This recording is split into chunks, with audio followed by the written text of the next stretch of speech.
Yeah, you definitely hear it. Okay. Skill reveal. Hear what? Oh, it's this. It should be like just very, very silent ambient background shit.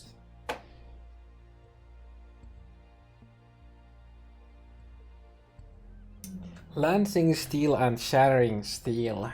We're releasing a number of new skills alongside of the Betrayal League. 2 of these are new projectile steel skills.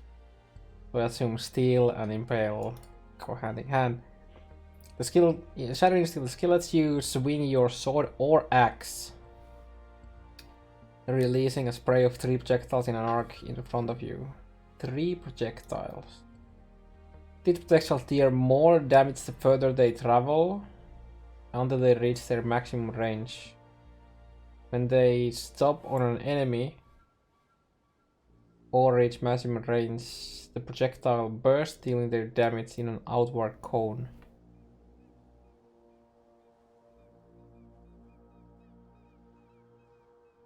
Okay. See what it looks like.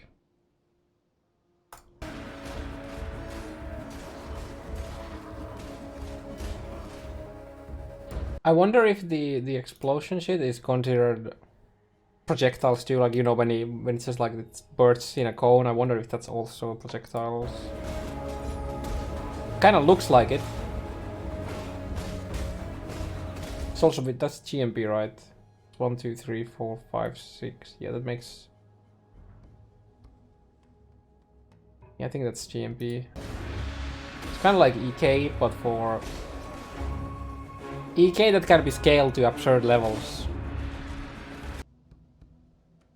Man, the range is really like short. Also, that looks like it can shotgun if you have like a big target right in front of you. If you look how they come kind of like in like barrage. They don't shoot all at the same time. They come like 1, 2, 3, 4, like in a short, very like fast, like here.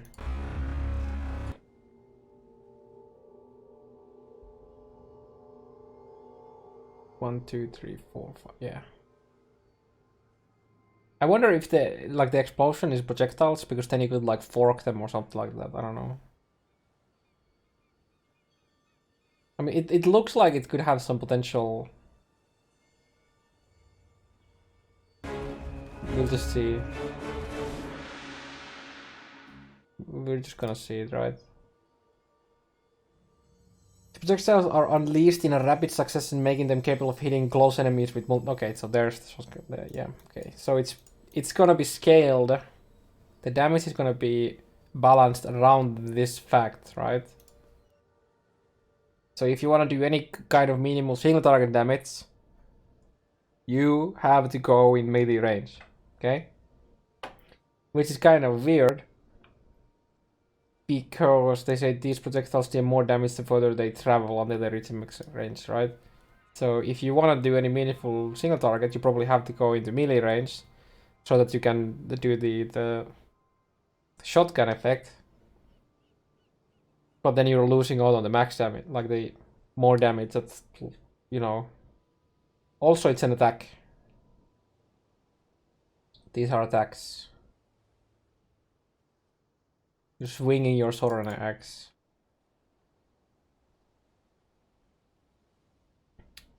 Okay, like Spectral Throw, the skill doesn't perform any melee attack and therefore can't be supported by multi-strike or melee specific supports, but the skill works very well with projectile modified supports like Pierce, LMP, etc. Vicious projectiles. The maximum range can't be modified to faster projectiles, doesn't increase the skill's range, but the area effect modifiers increase the size of the burst. Okay, so I assume the burst is not projectiles then. It definitely looked like projectiles, but it's kind of, yeah, interesting. I wonder if the burst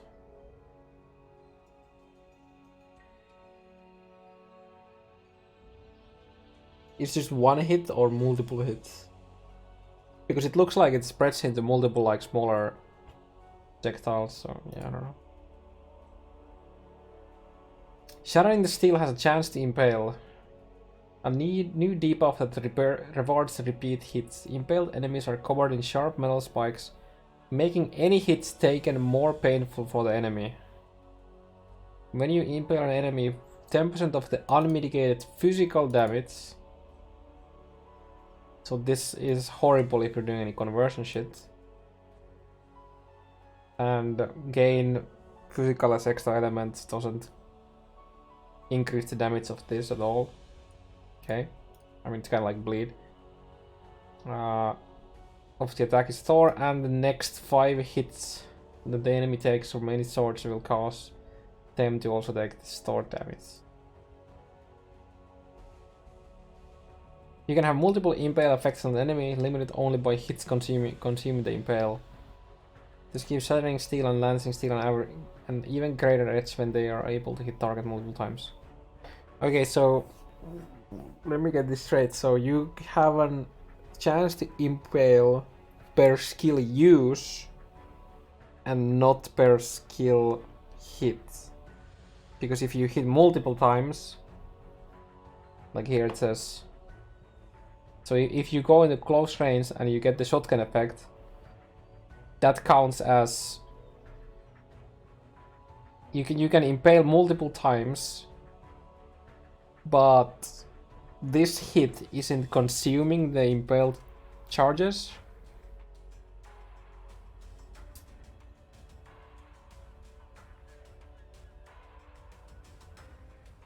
I think, I don't know.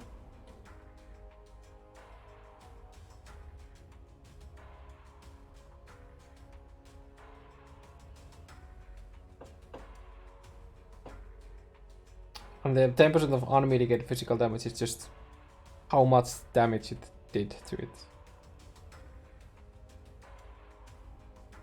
So if you hit a target for 10k, then you get a impale effect of 1000. And then the next 5 hits that you do get 1 extra 1000 on it. Okay. Okay. Lansing Steel. Thrust forward with your sword or axe, firing a wide projectile that impales any enemies on hit. Also, yeah, the skill doesn't look the skill doesn't look like it's missing like this oomph, kinda. But like in a way, I like that it's like very subtle and doesn't like, you know, make yours. You don't like you actually see what's happening in your screen with this skill. But at the same time, it just feels like you're just throwing like random darts.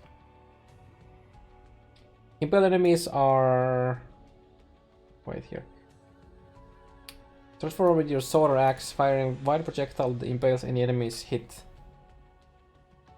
This makes it sound that it's 100% chance to impale. Projectile speed doesn't increase the range of the Shattering Steel.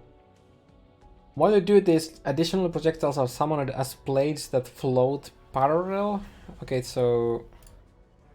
Correct me if I'm wrong, I'm bad at English. So this is the main projectile. The parallel means like this, right? So going the same way. Yeah, okay. Wanted to make sure. Additional projectiles are summoned as blades that float parallel. I wonder what the float? These fly forward after a short delay. Like Shattering Steel, an enemy can be hit by multiple Lansing Steel projectiles, making the skill very effective here also. If you're able to catch an enemy with multiple... So again, if you hit a big target, okay?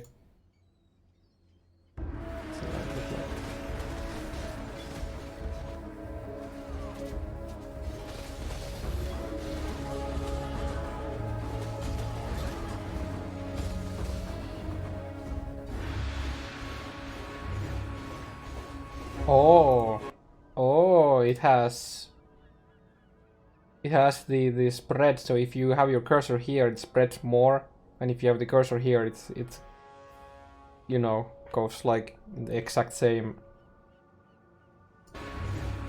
Like here.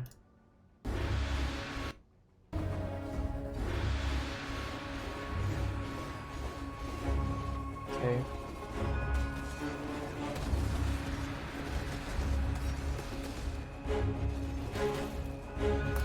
I wonder if the... Okay, so I wonder here. So we have the first projectile, right? And then if you have a cursor here, it goes like this. But I wonder, can you make the projectiles go like... So let's say like they start from in these points, right? If you have your cursor very close, then they just like go... But I wonder if there's a point where when your cursor is far enough, it actually does this. Or is the cap actually just like going straight in the same line? I'm assuming the cap, like the when the cursor is like the max distance or whatever, then they just go cap at parallel, I would assume. But if it was like this, that would mean that shooting from a distance could make it easier to actually hit even like a small target. But yeah, I guess we're gonna wait and see. It looked like they were the parallel, right? Yeah, it doesn't look like they get closer.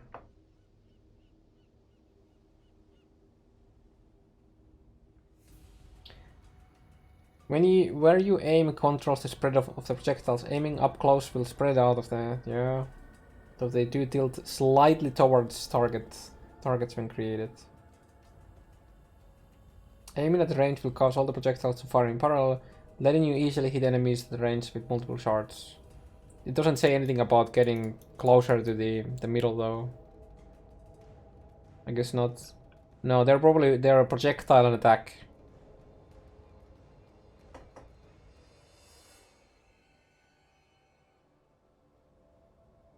Because they are not doing a melee hit, according to what they were saying here.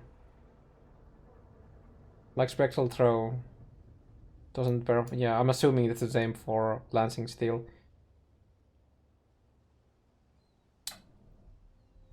It also looked like it has 100% pierce, while this didn't. The skill comes with 4 additional projectiles, so GMP will increase the skill spread at the cost of damage, while Pierce, Chain, and Fork. Oh, okay. I guess it didn't have Pierce. So the base comes from melee weapon. Yeah, that's the same way as Spectral Throw. So that's the damage for the skill comes from your weapon damage, like a percentage of your weapon damage. And yeah. So shit like this will work because it's physical damage with sword. So you're using, it's not like melee physical, it's just damage with sword. So all of these will work. All of like these will work. Also, both of those look like you can stat stick them with. I don't know how it works with dual wielding. Oh, I can actually. Can we see it on the video? Okay, that's using a shield. That's a shield all the way. Okay, so hard to say on that one. How about this one? It's a shield too. Okay, it's hard to say. I wonder if it alternates with dual wielding, or if it does like cleave and it hits at the same time, allowing you to get like create an impale or something like that. Oh wait, there's actually. Okay, it plays an animation where both of them are used.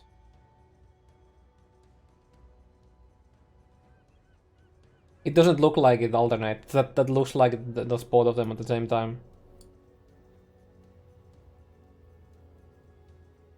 I wonder if this works like cleave, where if you have a weapon that it doesn't work with, it literally just doesn't do anything.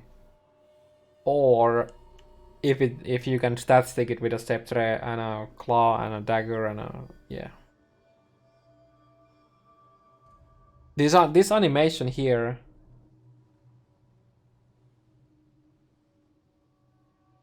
could indicate that you can't stat stick it because it plays an animation with both of the weapons.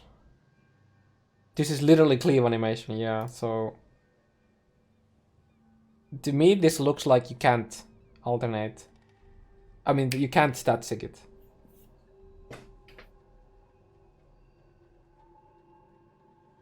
Yeah, we'll just have to wait and see, but it looks like you can't.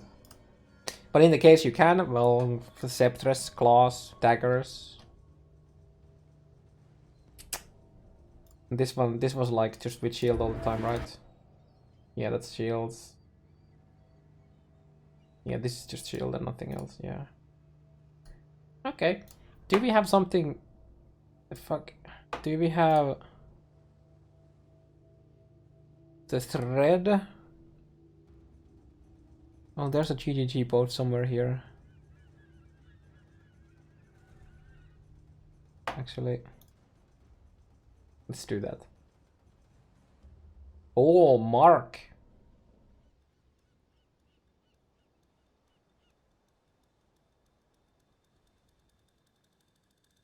I doubt that the impale damage is actually added to your hit. My guess is it has an own separate effect dealt as secondary damage. The damage from impales on the enemy is separate from the hit trigger them and it's reflected damage. This probably doesn't mean... Okay, it's not your, right? So there's Crown of the Pale King, right? The helm. Crown of the Ale King. Okay, so I'm assuming a lot of people are like, holy shit, damage. 30% of the damage to reflect enemies is gained as life. But this only means that when you take damage and then reflect damage to enemies, while I'm assuming that since you apply a debuff that just still reflect damage to the enemies, it doesn't work. If multiple impales are on the enemy, they take single reflected damage hit. Okay, so it just adds them together with the stored damage of all impales combined rather than several smaller ones. Okay, that should be good for the servers. And then all the impales tick down one use being removed. Okay, so if you have like 5 impales and each of them, the first one has 1, then 2, 3, 4, 5 charges, then just all of them lose a charge, and then the next one is 4. Since it's reflected, it's safe to assume that it can't cause or contribute to bleed. Yep, okay, it doesn't work with bleed. Oh, here's the Crown of the Pale King. This doesn't work. Yeah, okay, yeah, makes sense. That's... Where's the third one? Sorry, fourth one.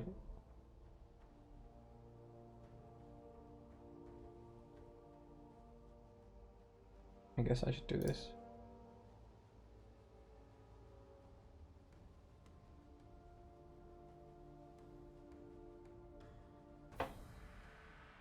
Yes, to what? Oh wait, that's that one.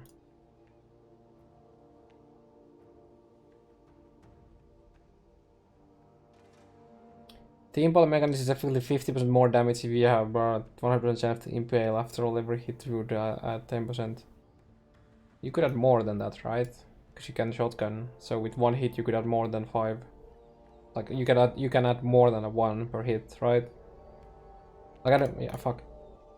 Since it's sort like actually, like I want to know if the mechanically, when will the impale go off, right? So does it go off when after any hit, regardless if the hit was from the same cast or skill use as another impale was taken? So if let's say that I hit 3 times, right? I hit 3 times with the use of the skill.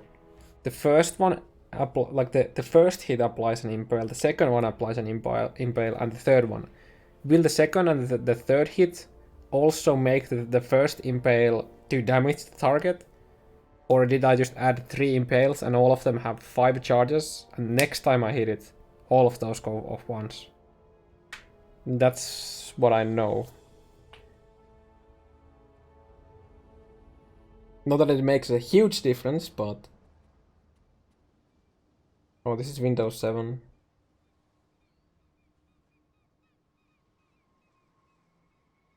Since the store damage is based on what was taken, some things like wool might make it double dip. So he's saying that you have wool on an enemy, you do damage, and because the wool made it do more damage, then now that Impale is bigger because it was it was based on the damage, but it's not based on damage taken, it's based on unmitigated. Okay. That's actually a good clarification.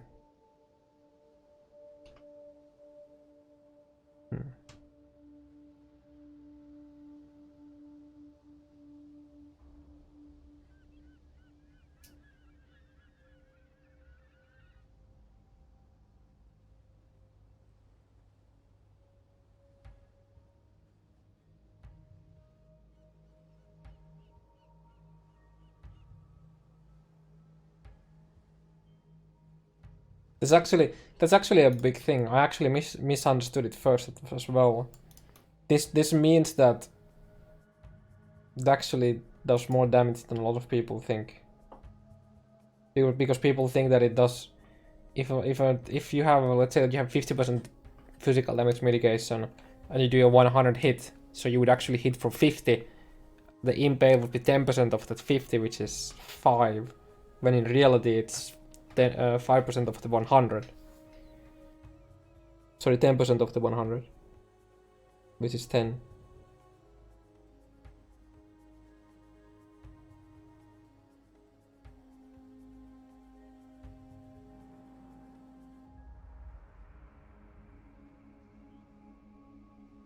No, it says unmitigated,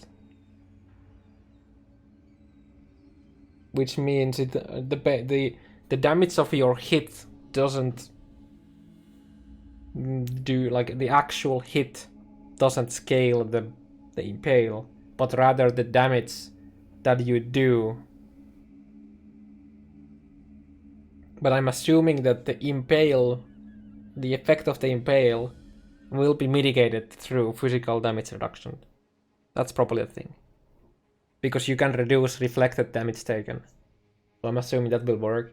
But it's more like you apply a ignite, right? So the resistance of a monster that, if you like, monster has 75% fire resist, the ignite won't be lowered because of the hit being smaller. That's what he means. Yeah, and it only ever does physical damage. So the only thing that mitigates the damage of the impale is monsters' physical damage reduction, and that only applies to the actual impale. So it doesn't like double mitigate the impale effect. It doesn't mitigate first the hit, and then because of the hit was smaller, the impale is smaller, and then it also does that. It only applies to separately both of them. That's what it looks like based on this. Yeah. I mean, it's worse when you think about it that you could double dip with, like, making the monster just take bigger hits, right? But at the same time, it also means that your damage isn't mitigated nearly as much when they do have mitigation.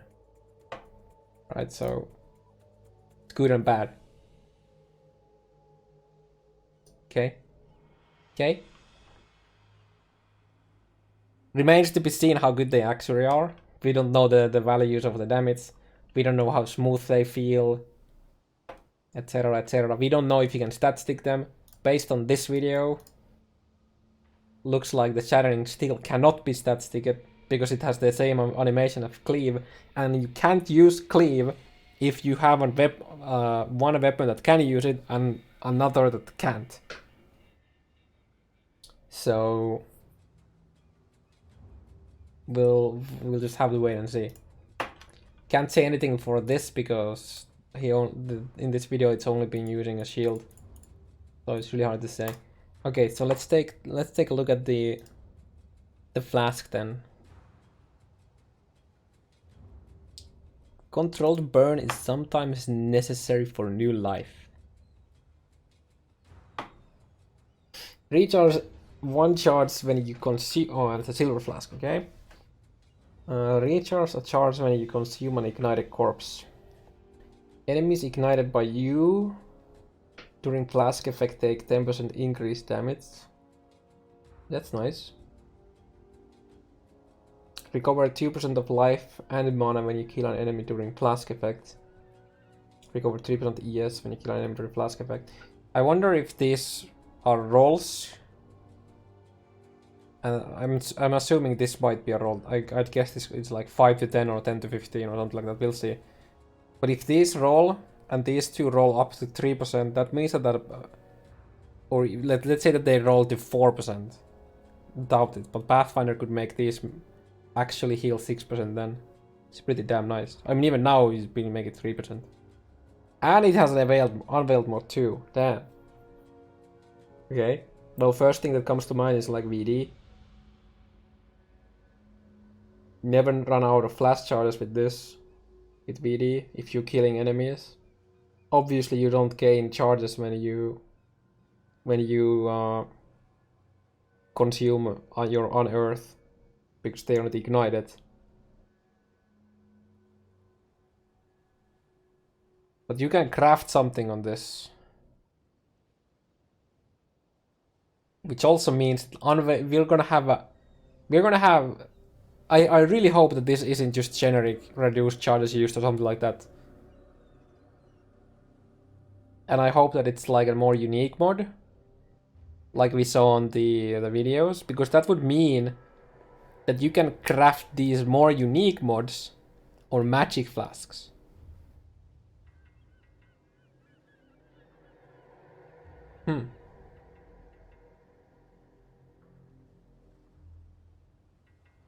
That's something to look forward to, I think.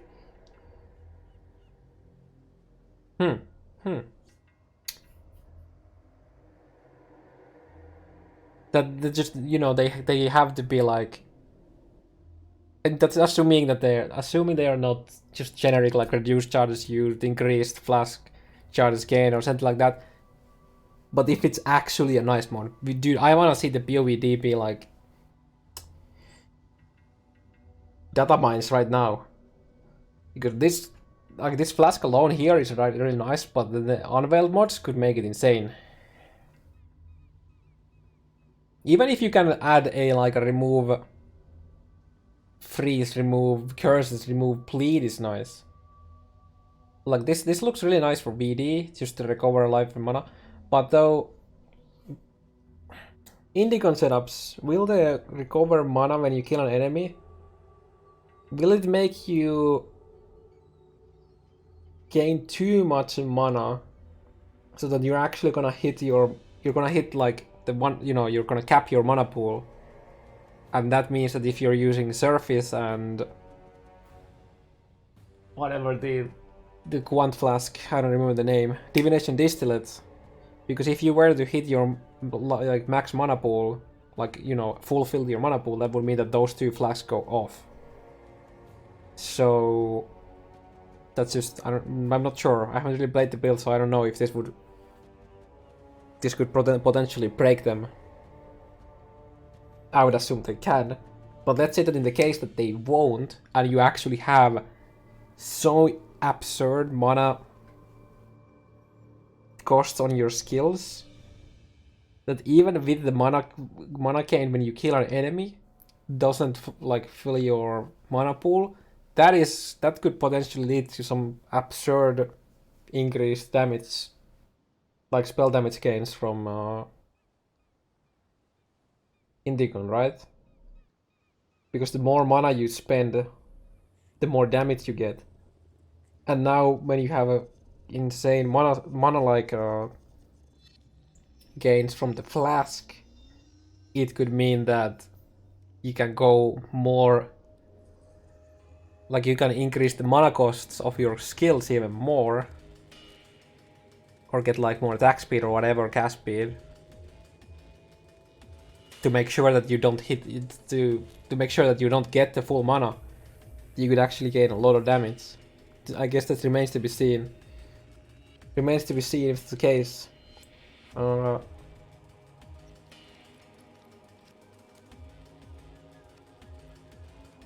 Man, imagine if this was recover life and you consume corpse or something like that. This seems like a really interesting flask.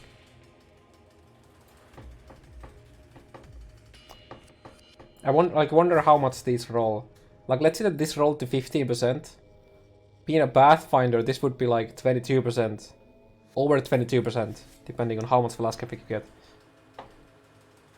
That's a pretty nice damage increase. Huh.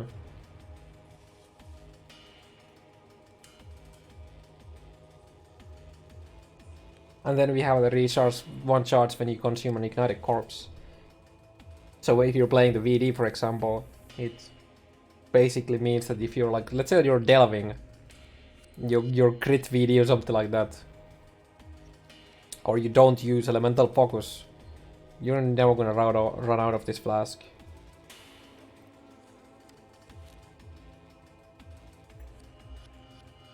Also, recover life, mana, and energy shield when you kill an enemy during the flask effect. This could be interesting with warm flask.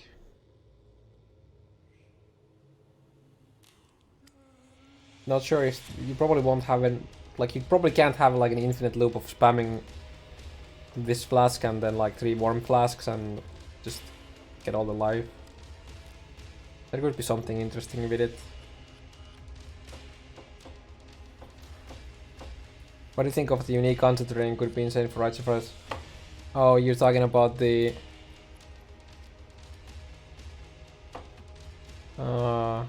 where's the picture of that? You mean this for Indicom Poet's Pen?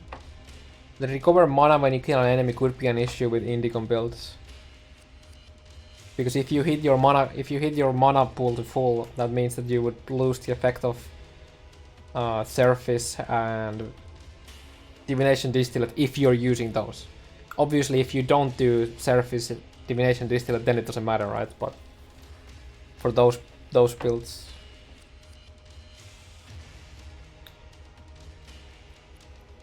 Does somebody have a picture of the new unique ring? It's a pretty old post, right?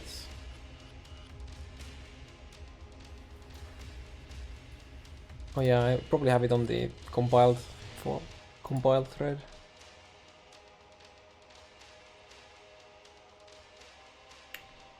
Do you think the flask will stack with Trickster passive?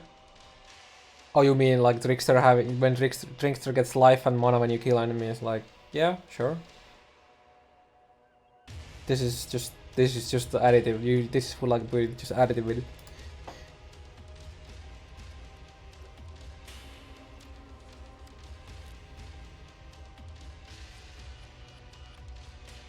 What is? It was this way. Yeah, this is the ring, right? So this ring, using the Paradise, yeah, I think somebody posted that this will most likely be created by combining the 2 unique unset rings. The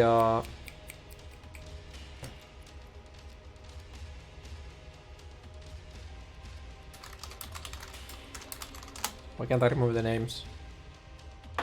Void Eye. This one. Level of 5 you socket the gems and then Essence Worm. Right? Because this is like Parasite, right? It is a parasite that feeds on the very will of its host. The darker the eye, the more delicate the watcher, right? Like the watched. And this is fusing the parasite. So this clearly talks about that, and it has the same shit. Socket gems have increased mana reservation, except the other one is just free on the gem, free for the hour that is on the gem, but everything else gets. And this is just like the reverse. As benefit unpredictable effect. Either the sacrifice the vessel level up, yeah. So this is most likely just a combination of those two plus like a fusing. I don't know, maybe something else. I would assume it's just those 2 rings and a fusing. Also rip Void Eye. Just attributes, life region per second for each uncorrupted item equipped. This is a lot of life region. Like this ring here, you slap this ring to a fossil farmer, and if every single of your item is uncorrupted, I'm assuming this will be considered uncorrupted too if you have it, like, you know. That's 1, 2, 3, 4, 5, 6, 7, 8, 9, 10 slots. That's 10 item slots. That's 115. Sorry, 150 flat life region.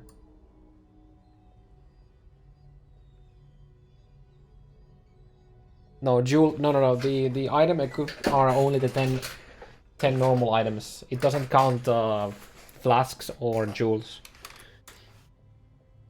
Like this ring has some insane life region for like a fossil farmer.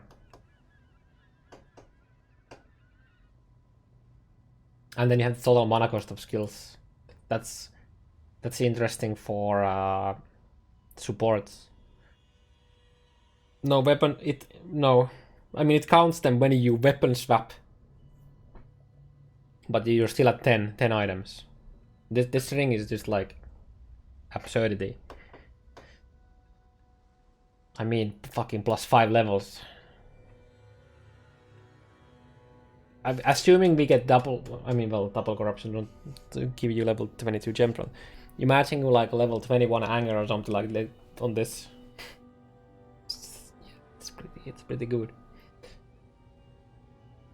It's pretty damn good. So is this flask, and it has some potential to be like absurd depending on the build mod. So I'm more excited about the potential build mods for flasks than this flask itself, because the potential you could have on magic flasks for some builds that don't need suffixes on their flasks. Like imagine you could have like, I don't fucking know, stun immunity, for example. Imagine having stun immunity as a craftable, especially if it's a suffix. A craftable suffix might be well prefix. Yeah, I mean, it could be both, right? We don't know. This could be like just reduced flash charge use or something like that. But imagine if you could have like stun immunity as a build mod. Crafting a flask with stun immunity is just like, yo, shit, that's good. I'm more hyped about the Veiled mods than this flask itself.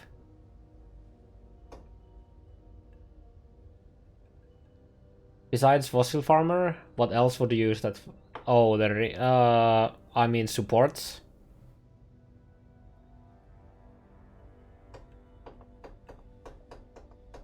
That have mana issues. I can see summoners using that. Using it for discipline. Nice. There are definitely builds that can use it. I mean, that shit gives you 150 flat life region. That alone is insane. This ring. This is 150 life region if you have all of your 10 item slots uncorrupted. It's pretty good.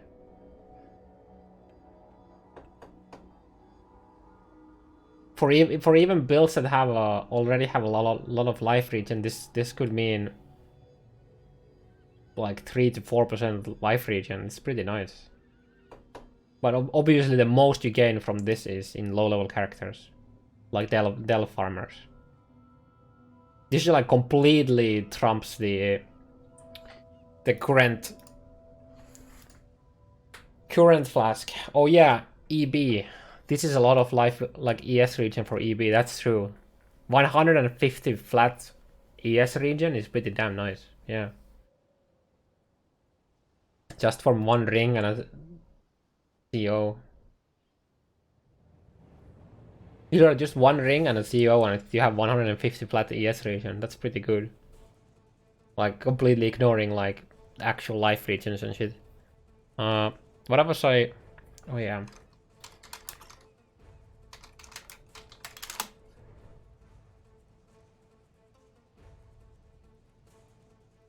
Yeah. Socketed gems. Yeah. This also this only affects fuck.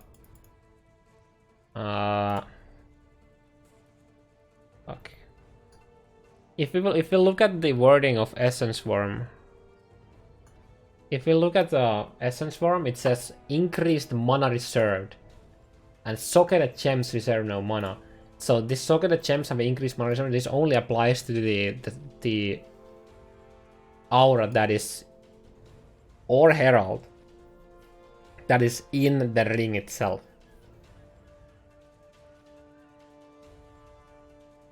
This, based on the wording, if you compare it to Essence Worm, this only affects the gem that is inside the ring, which why I mentioned the supports. It's just insane. 10% increased mana reservation on 1 aura is not a big deal for the most part, especially when all the good shit you get from it. Like the total mana cost of skills, this having properly corrupted gear could mean that you don't have to worry about mana cost at all with your support that is like a low life, right? Because there's a lot of builds that have to use like a life flask for some setups. Yeah, also summoner. There's a lot of builds that is good, right? Yeah, this is just insane.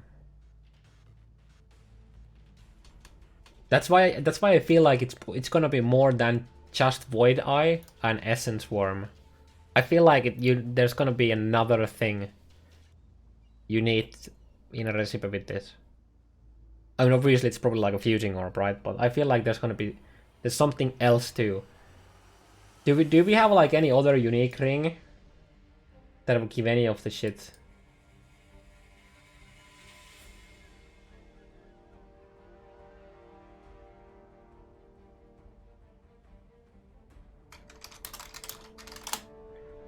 Right, just by Jack is more immortal now. I mean, that's a lot of region, but it's not as good as Calm's Ways and shit. Like, we have...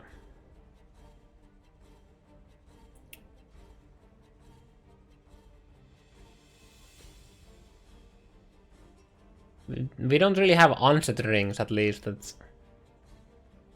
would do anything with the... like, have anything like this. There's a Kikasaru that has the life region, right?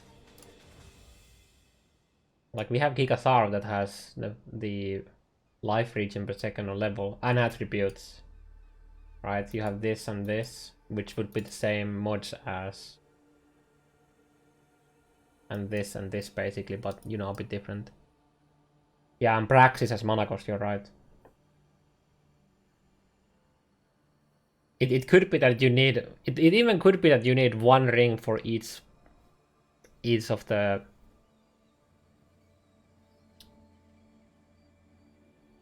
lines, but I don't know. I'm expecting at least Void Eye and Essence Worm on this, because it says fusing the parasite with another ring, so it kind of implies that it's only 2 rings, but